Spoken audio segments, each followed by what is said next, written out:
वृष राशि व्यक्तिविशेषों सेप्टेम्बर 1 रु 4 कौन रही। सेप्टेम्बर 1 मंगलवार पड़ुची। जदि आपण मंगलवार दिन प्रभु हनुमान पाखक जाकि आपणकर मनर कथा कही यही गोटे कम कर दिखाते निहाती भाव आपणकर जीवनर बाट बदली आपणकर भाग्यर ताला खोली तो कौन करेंगे ताकू भिडियो शेष पर्यंत देखूँ। मु कहीदेवी आपण को हनुमान मंदिर को जाई कौन कले आपणकर भाग्यर ताला खोल ता सहित आपणकर 1 रु 4 कौन रही। नमस्कार दर्शक बंधु, जदि आपण वृष राशि व्यक्तिविशेष होते निहाती भाव भिडियो देखूँ शेष पर्यंत। आम चैनल को सब्सक्राइब कर भिडियो लाइक करी कमेंट रे जय श्री राम निश्चिंत लिखुँ। तो चलतु जा सेप्टेम्बर 1 रु कौन रही आपणकर कर्म क्षेत्र, आपणकर चाकरी क्षेत्र, आपणकर आर्थिक स्थिति मासर फल मध्य आपणक बहुत भल रही।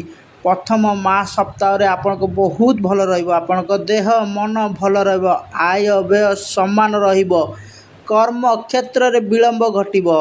जदि एक देखा आपण बहुत लकी दिन हूँ सेप्टेम्बर 1।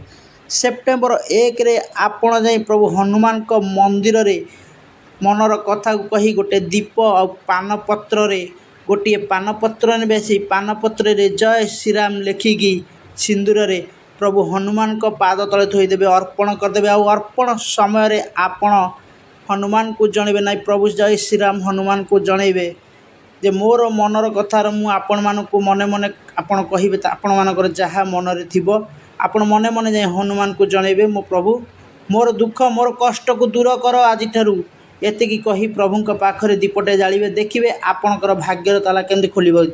एटा बहुत वर्ष मैंने पाखापाखि 12 वर्ष पर आपणकर जोग गोटे पड़ुची। यही जोग जब आप करेंगे तो निहाती भाव आपण शुभदायक हम। आपण 2 रे बहुत मान सम्मान रही। 2 तारिख रे आपण बहुत मान सम्मान रही किंतु 3 तारिख रे बहुत शुभ दिन रही आपण कि 4 तारिख टिके सावधानता पालन करिया पड़िवो।